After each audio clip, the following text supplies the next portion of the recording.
Okay, so this is Terry's Takes. We're gonna take a look at My Friend's Little Sister is Only Annoying to Me. If you don't know about this title, it is a Japanese only work. If you're interested in it, I'll try to put a Bookwalker link in the description so you can go and purchase this title. It's not that expensive, but it is only in Japanese officially. But if you're interested, go and buy it. There may be ways to read it online. Again, I hope this one gets picked up officially. It's kind of why I'm doing these videos, is to give shed more of a light on a series that maybe people want to support. This one is from GA Bunko. They're a publisher, a very famous publisher in Japan. You might know them as the publisher of The Rio's Work Is Never Done, and a lot of other famous titles, but that's the only one that kind of fits in this vein of the sort of real world kind of story that has come to America. So we'll go over some of the aspects of this story, what it's about, the authors, really briefly, the illustrators, the characters. We'll go over everything.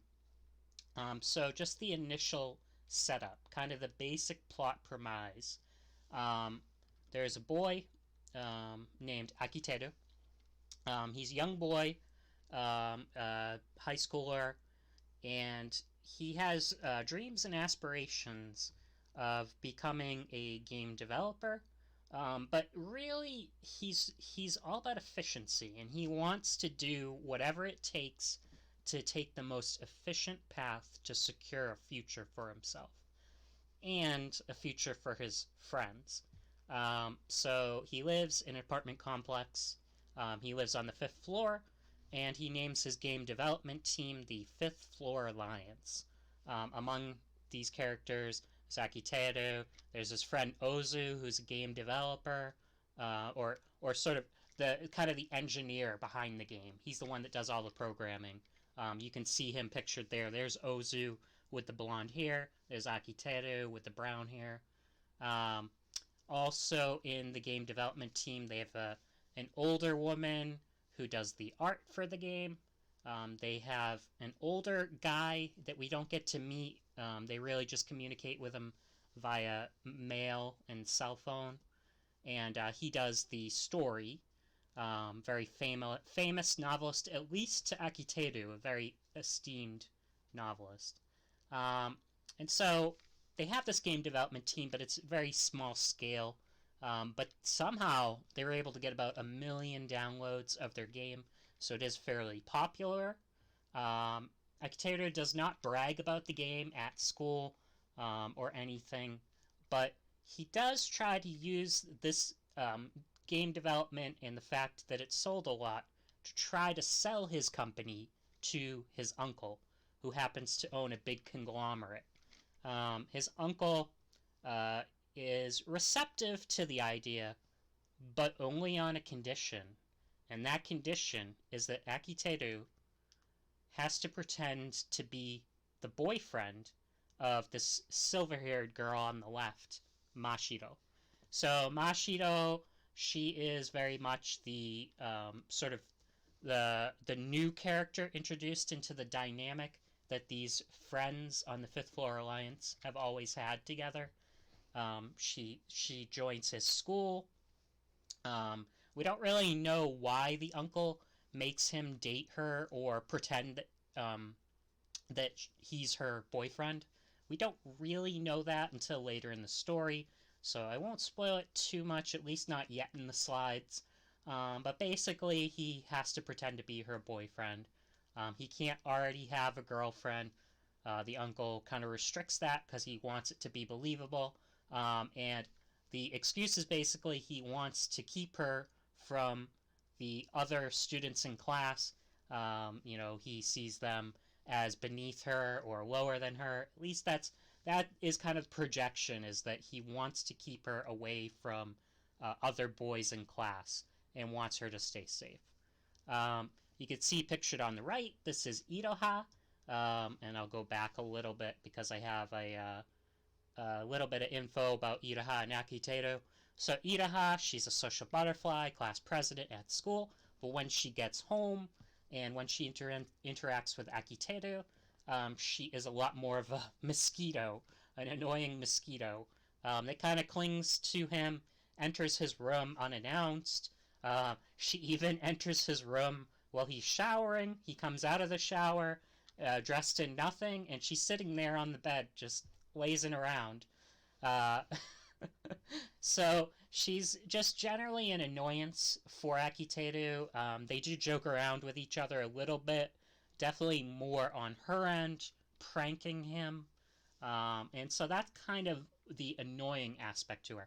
I actually don't think she's that annoying, and you kind of discover aspects to why she hangs out in his room and why she listens to her music there. There are other aspects you'll discover later on that kind of explain that, and even later in these slides, you'll probably pick up what that aspect is, why she tends to cling to him and spend time with him. Now, obviously, this is a rom-com. It is going to probably end up in these two competing for his attention. I would say it's a pretty fair battle between Mashiro and Iraha on the right there. Overall, I think they're both great characters. Mashiro is a really weird character. We'll get into it later, but she's described as an ice queen by Akiteru. But Mashiro, a lot of times what she says is very coded in like mean-spiritedness, but she doesn't actually mean it in a mean-spirited way. She's not actually upset. A lot of times, it's just she doesn't really have the social norms to be able to talk to people. There's also a little bit about her backstory that makes her a little more shy around certain people, and so we'll get into that a little later. But yeah, so those are the main characters. Let me see if there's anything I missed here. So yeah, Akiteru is dense, but he doesn't know it. Both these characters, Akiteru and Ozu, there's a theme that I'll just briefly mention later in the slides. Basically, the friend knows best theme. So they both have aspects of that. They both help each other out, and they both think they know more than the other guy. But about themselves, they're both super dense. Ozu, he's got women that love him or want to get to know him a lot, and none of them are really main characters yet. They're all just kind of side characters, and it's just really for comedy's sake. You only hear about them sort of in the backstory or while he's chatting with Akiteru. But like, for instance, there was one girl that went up to him and wanted him to buy her dinner, and he ended up calling the cops on her. Like he didn't know that she was basically trying to ask him out. He thought she was, just like extorting him. Uh, and Akiteru, on the other side, obviously, some of the girls show interest in him, but he doesn't think anybody else would actually take an interest in him. He doesn't really trust a lot of what these characters say. Part of that is because he thinks they're trying to annoy him. Part of it is because he's a little self-deprecating, doesn't actually think he's, his self-worth is pretty low. Again, he's trying to secure a future, but he thinks he's pretty average at best in the looks department and in the grades department. So he doesn't think a social butterfly, amazingly cute girl like Iraha would be interested in him. But we'll see how that plays out. Alright, let's keep going. So then there's two other characters. Obviously, I already talked about the uncle, Suki no Mori. He is sort of the perv character of the story. You get introduced to him and Mashiro at a restaurant. The uncle is sitting there, and he's looking at a waitress, and he says, "Oh, you have such nice hands. Oh, I've been waiting for someone like you. Can we meet up after the dinner here tonight and have a drink?" And the waitress is obviously a little bit flummoxed by this. And he basically says, this this act that I put on, it works 100% of the, or 50% of the time. It works 100% of the time, something to that effect. But anyways, he's company owner. Akiteru kind of has to work with him, and obviously with this whole plan about dating Mashiro, or at least pretending to be her boyfriend at school. Um, and then there's another character, I kind of already talked about her, the school teacher slash artist. She's sort of a Dojin Shota times Onesan artist. Sometimes she likes the camaraderie between two boys. You know, you can kind of get what kind of character she is. She also easily gets drunk, and when she does get drunk, she turns into a bit of a perv as well. She's a bit of a lech. In terms of, we'll get to her problems later when she does get that way. Um, she's a school teacher though. That's her job, but she has a bit of a, and I'm trying to remember the name of the complex. Basically, when you think you aren't what you're trying to be, you know, like I want to say Joker complex, but that's not it. When what you think you are, or you're trying to be, isn't who you actually are. Like, she doesn't really believe she's a teacher. She thinks it's cosplay. For her, being a teacher and being this sort of ice queen teacher is just cosplay. What I would say to her is, isn't that the case for all teachers? Like, no teacher is actually who they present themselves as. So, her cosplaying as a teacher, she is still a teacher. Like, that is still an aspect to her. She is not cosplaying as a teacher. You are a teacher. The way you act, you always put on an act for the students in terms of your toughness, and everybody puts on an act. It doesn't matter if it's teaching or any profession. You're always putting on an act to an extent. All right, but she has a dream to be an artist, and this is kind of another thing that I want to talk about. Characters that have dreams, but they've kind of been denied their dreams to some extent, whether it's because of social problems or parental issues. These characters have big dreams, and the only way they can realize them is if Akiteru can hide their identities at this game company. He can keep some of their identities hidden, and he can get them to be accepted at a big game studio so they can make money and be a success, and then they can see their dreams come true. That's kind of the main thrust of what Akiteru wants to do. We'll see how successful it is. Obviously, you can see the teacher has two names. I don't even know if those are accurate spellings for the names, but it's Kageishi Sumire and Murasaki Shikibu. Again, I'm a little confused which one is which. Looks like the teacher is Sumire and the artist is the Shikibu name. So the artist's name would be her false identity. Her teacher name would be her real name. Alright, let's move on. Alright, so my general opinion on this one. Volume 1 was solid, but not spectacular. It wasn't something that I was like, I need this. But I started reading Volume 2, and I actually started to like the story a little bit more, especially that aspect to Mashiro, sort of her Ice Queen nature being a little more dynamic than I thought. You know, she's not just mean for the sake of being mean. She doesn't have the social skills to let people know what she means when she's trying to explain something or to help them. Like, sometimes it's about her self-worth. She has low self-worth. And sometimes it's about she is trying to be considerate towards somebody by telling them, oh no, you probably should be by yourself, you know, at this point because you need a little alone time. Instead, she's like, go eat lunch by yourself, you loner. So she has a tough time expressing what she means. So again, I say it's the first one's pretty cliche, but it's not bad, and it really has a great ending. It has a good cliffhanger. that will make you want to read Volume 2. This is very different from what we have in English. Again, I think there are now some titles that are similar to this that have, sort of high school based.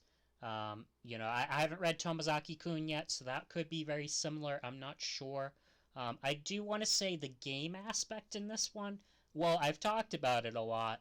That's really not what you're reading for. What you're reading for are those moments between Akiteru and these female characters, those moments where Ozu tries to help him out, the comedy moments, obviously, but really the romance flags. That's what you're reading for.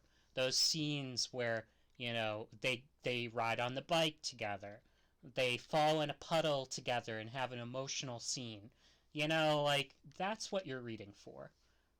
It's not necessarily, are they going to have a successful game development company? In Volume 1, they don't even really talk about what the game is. In Volume 2, they actually do kind of start to talk about the plot of the game. But again, it's with a lens towards them kind of dealing with the writer writing poorly, and you'll kind of get a sense of why the writer had issues writing their game in the next one. But yeah, overall, it was good. Wasn't spectacular, but I still do want it in English, and I think it's going to get better as it goes on. It's been a very popular series in Japan. It is not too perverse or cringe-inducing. Again, your mileage may vary on what you find is offensive to you, or too perverse, or too, whatever. Maybe you'll like some of the scenes, maybe you won't. There were scenes that, when I saw the image, and we'll get to that one later, there were scenes when I saw the image, I was like, I'm gonna hate this scene. And then the scene played out, and I was actually laughing my butt off. So, I don't think it's that bad. But again, your mileage may vary. There are some, we'll get to that, we'll get to the controversy slide, but there are some elements of controversy. Nothing that I think would keep it from getting localized or translated, but just a few things. Has a pretty solid cast, male and female. Obviously, I went over most of the main cast. Not a whole lot of side characters. Occasionally, they'll use a student just as a sort of transition point. Akiteru might talk to somebody, and they'll be like, oh, isn't that Iroha? And then, oh, he'll look behind him, and then that's sort of a transition element, so that Iroha doesn't have to go specifically up to him before he seeks them out. But overall, I like that it's a small, yet well-developed cluster cast. And yeah, it gets good just as it ends. And you do have that desire to read more once you finish it. So again, romantic development. We'll talk about that briefly. So there are hinted failings obscured behind jokes. That in particular is Iroha. You wonder if she's actually trying to admit she likes somebody, but she can't. I was actually trying to remember if there was anything in Volume 1 that hinted at her liking Akiteru that she said directly to him. And there's a scene very early on where this happens, and it's even in the trailer. I don't know if I put the trailer link anywhere. I'll try to remember to put that in the description. But even within the trailer, she's like, I like you. I'm just kidding. So she kind of hides how she feels about him behind a joke or like a gag. And she's hoping he'll get it without having to say, I love you. For her, that's not a very comfortable thing to do. The wise man friend, again, this is a theme, only wise about his friend's love life, not his own. Girls that hide their feelings, I think that's pretty typical. An MC, a main character that thinks and interprets. So I do like this about Akiteru. He doesn't just accept everything as, oh, this is how it is, or I don't know why they don't get along. He actually thinks about why don't Mashiro and Iroha get along all the time. and he starts to think that there is some sort of rivalry, either for him or for something else. There's some aspect to it that makes them not quite like each other. They'll explore that in the story. It might not even be necessarily related directly to him, but you'll find out, and I like the development of their relationship too, Mashiro and Iraha. This group of characters is really good. Like, I like this cast of characters.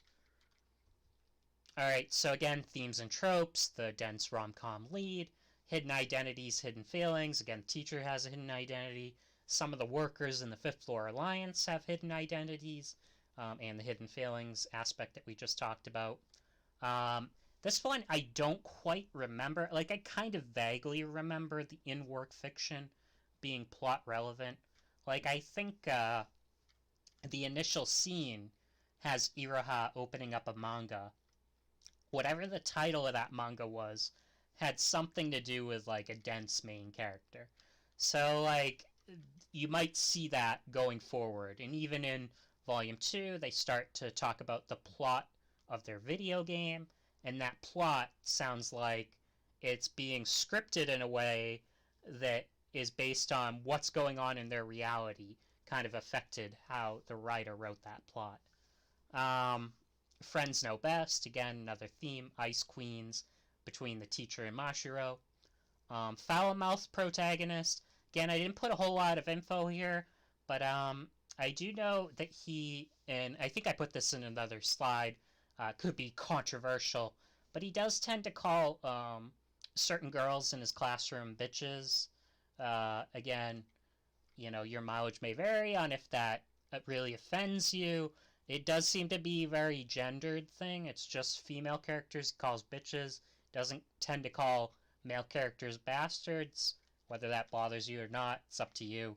But he does have a bit of a foul mouth when it comes to that, at least. It's not a major thing. It's just in the slides for now. Self-hate, self-deprecation, inferiority complex. That is an actual huge aspect to this story. Again, I would say Mashiro and Akiteru in particular, those two characters really suffer from this aspect. Iraha, on the other hand, she's a little more self-confident. It's just more of circumstances preventing her from either opening up to people or from doing what she wants to do. Where are the parents? So I'll get into sort of why Iraha and Ozu, what their story is. I believe they're the only ones who have parents, like confirmed parents that are on the scene. I think their parents live with them. I could be extremely wrong, but I think their parents live in the apartments with them. I don't know if Akiteru's mom and dad live with him, and they're really not mentioned much. They probably do. They probably just, they haven't shown them or mentioned them. They haven't shown Iraha or Ozu's family either, but they have very much mentioned their family. Iraha and Ozu grew up in a very strict household. Their parents do not like showbiz. They do not like entertainment. They hate those things. They don't have a computer. They don't have a television. They're very much anti-entertainment. So you can see how this becomes a problem when they have skills that lend themselves to fields of entertainment, such as creating video games. So that becomes an issue. Iraha, I think I mentioned on another slide, she is a very good actress. And that is between acting in front of Akiteru or, you know, acting in the sense of realistically wanting to be an actress. She would be a great actress. She has great skills at voice acting. Unfortunately, her family doesn't really, I don't know what the word is, but they don't really want her to see that dream come true, maybe, or at least that's her perception. That they would hate that. There's the harem aspect. Again, I'm a little iffy about calling it. Right now it's a triangle, but I'm a little iffy. I don't know where the teacher factors into all this. I don't know if they'll introduce any more characters. I believe there's a mention of harem, though. Like, Akiteru as a harem lead is, like, joked about by Iroha. Um, Obviously, it's just a triangle at this point. So, I have harem listed. We'll see if it goes to harem or not. Enemies to lovers. Again, they're not really that big of an enemy. I would say they're even, jovial and jokey at times. Iroha and Akiteru. They get along enough. They go to, buy groceries together. They do a lot of stuff together. It's just that they are very much not antagonistic, I would say, but very much prank each other. So I kind of threw the enemies to lovers tag in there. You could kind of see it that way, but it's certainly obviously not like the demon lord falling in love with the hero.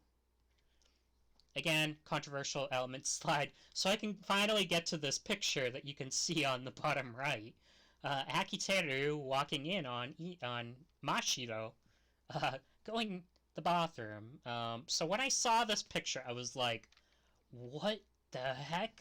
Like, is this somebody's weird fetish or something? But it got to the scene in question and actually laughed my ass off. So, the I don't know if I want to spoil the joke in question, but I actually thought that was pretty funny. Obviously, could have a chance to offend somebody, but the way Akiteru tries to play off that he didn't actually enter the room, and that he didn't see Mashiro. Oh man, I laughed my butt off. There are some other aspects though that are kind of weird, like Sumire, again, the artist of the group, the oldest one in the group. At one point, she needs a drawing reference, and she asks Akiteru to strip. That was like, what the hell? There's some stereotypical jokes. Again, it pretty much is more. I'll try to present these as much as I remember.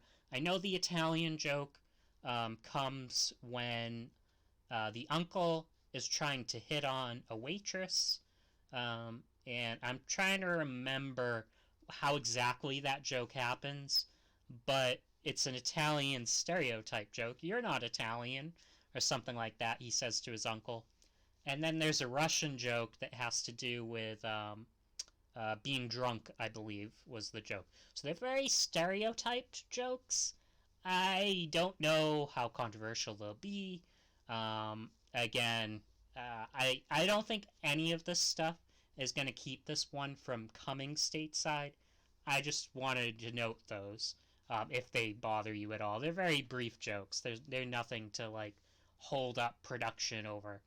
Um, there's some boob talk, in particular Iroha, whenever she is trying to like be voluptuous in front of Akiteru to kind of get his heart to race before, obviously she pranks him. It's kind of a part of her pranks. Some boob talk can happen. Akiteru, again, calling his female classmates bitches, may or may not bother you. I don't know if that was a particular thing from the translation I read, or if that was in the original production, but he did call his female classmates bitches. It may or may not bother you. I think it was referring to specific female classmates, but he was just kind of saying that group of students. I call that. The uncle is a perv. Again, we already covered that. And the cousin attraction aspect, kind of weird. I don't know if they talk about if they're first cousins, second cousins, third cousins. I don't know. It's kind of weird. It's obviously people will be like, that's not that weird in anime productions maybe, but yeah, it's still kind of weird to me. um, so messages: tell people what you feel. Don't be a tsundere. That's one of the messages. Um, in particular, it was kind of weird because that was the uncle that said that. That was sort of his idea, And Akiteru agreed with him. It was like one of the few things he agreed with his pervy uncle about. He does find that good advice. You wonder if that advice will become helpful later. Akiteru really doesn't let on how he feels about these female characters yet. Um, you learn more about how they feel about him than how he feels about them. In particular, you learn about how Mashiro feels about him over the course of the next few books. And Volume 2 will get into Iroha's feelings toward him as well. The anti-bully ranger is down there. There is very much a bullying subplot line involving Mashiro. Nobody. so anti-bully is very much a big thing. Building friendships, another major aspect of the story. Again, I really like this group of characters and their desire to build friendships and the potential that this new element in Mashiro could break up and or change how they feel about each other. In particular, obviously, the main character, Akiteru, and the best friend's sister, Iroha. I could really see them becoming a closer item because Mashiro was thrown into this mix. Now maybe Iroha will have to work a little harder to get his attention. I don't know. Fighting against a society to keep you, trying to keep you from your dreams. Again, that's very much a part of the story. Whether it's society or your parents, it's very much about seeking out those dreams, having somebody who is a support figure.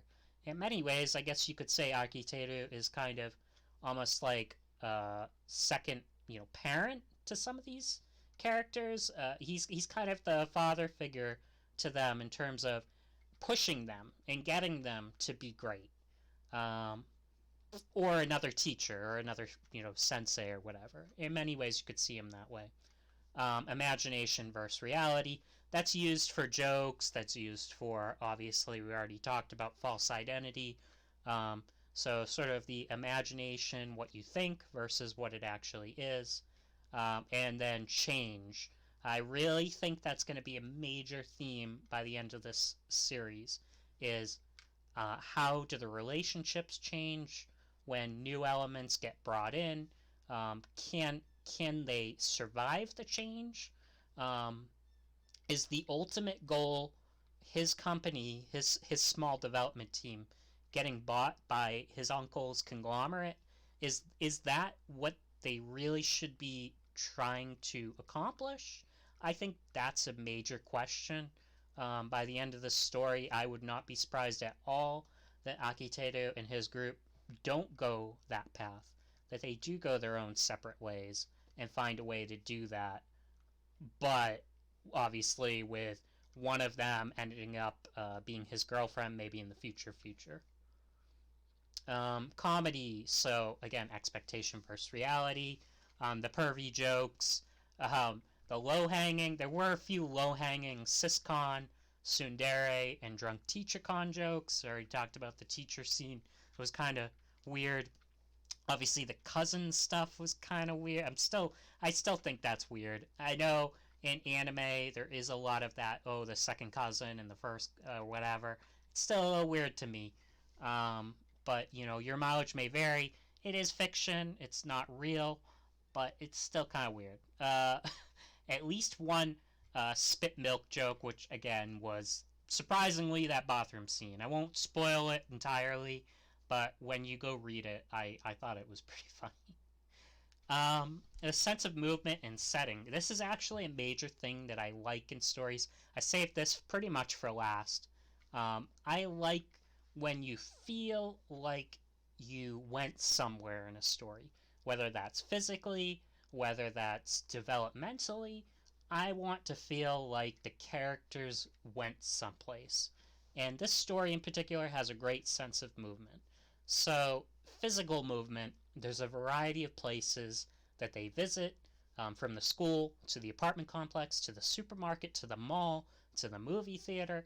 Just a lot of variety in where they are, a lot of variety in the artwork too. You can see some of those scenes in the artwork. For instance, You saw that scene with Mashiro, Akiteru, and Iroha all holding hands or arm locked at the mall. And then you saw another scene which was at the restaurant. Obviously, that scene with Mashiro. So there's a lot of movement. There's even a scene where they play, I think it's mahjong. There's scenes where characters travel long distances by bike and foot. There's some chase sequences. There's scenes where people ride two-seater on a bike, so that was pretty sweet. There's a lot of good stuff in this series in terms of physical movement. Despite it all taking pretty much place in a very small area, basically a town and a school nearby. Non-physical movement was good too. Again, a sense of overcoming obstacles to open folks up a bit, learn more about their backgrounds. Again, the bonds that these characters are developing, whether they, accomplish becoming friends, whether things break up or not. There's a great sense of non-physical movement as well. Character development. So some quick facts. I was going to do a huge slide, but I just did a little tiny thing. Video game references. I didn't count any, but I probably missed something. Again, this has a video game based development story in it, but it's really not touched on in this particular volume. It is a major part of the story, but it's just there's really nothing there, like in terms of what they're making or what kind of game they're making, what kind of characters they're developing. You just know there's voice acting, there is a story. It's probably a free-to-play mobile phone game. That's about it. I just imagine it's Fate Go. I don't know. Volume 2 introduces a little bit more. Volume 2 actually features a horror game that they're developing. I don't know if that was what they were developing in this story. Certainly didn't sound like it because it sounded more like a free-to-play thing. Annoying denseness. Potentially over 9,000 for you. The main character, definitely dense. We'll see if you end up liking him or not. But I didn't think he was that bad. Because again, he does at least think. He at least tries to figure stuff out. And even if he's dense in a romantic sense, he's not dense when it comes to figuring out ways to advance relationships in terms of friendship, to develop those bonds, to bring people back together. He's good at that. Cliffhanger, yes, there is a major cliffhanger, and it was great. Go read this book so you can get to the cliffhanger, and I'm thinking the series is going to get better and better as it goes. So here's the Volume 2 preview, just really briefly, so you can see some of the artwork for Volume 2. Again, it was featured on Twitter. You can go click on that link, and you can get to that artwork if you want to download it, or see pictures of it and give it a like and a retweet. So anyways, that's all I've got for today. I hope you liked this little preview. I don't know if the format works for you. Let me know in the comments. Things I could do better, things I could do differently. Again, I tried to use as much artwork as I could, but I really can only use what is on Twitter. I don't want to use anything that would be a scan or anything like that. I just want to go as above the board as I can. So yeah, definitely check this series out. Buy it if you want to show some support for it going forward. It does sound like it's very popular in Japan, so I think it will keep getting volumes. I know Volume 3 is coming at some point. But yeah, at the very least, ask 7C's J Novel Club. Ask them in surveys, ask them on their forums about this series. See if you can get some hype going for it. I did post a forum link, and I'll try to put that in the description, for my friend's little sister is only annoying to me, or Tomodachi no Imouto ga俺にだけ Uzai, as it says on the cover. I did post a suggestion thread, alright? So go check that out. Do whatever you need to check this series out. and come back to me and come back to them if you want to request it, alright? Because I hope somebody picks this series up. I really do. Alright, have a great day. See ya.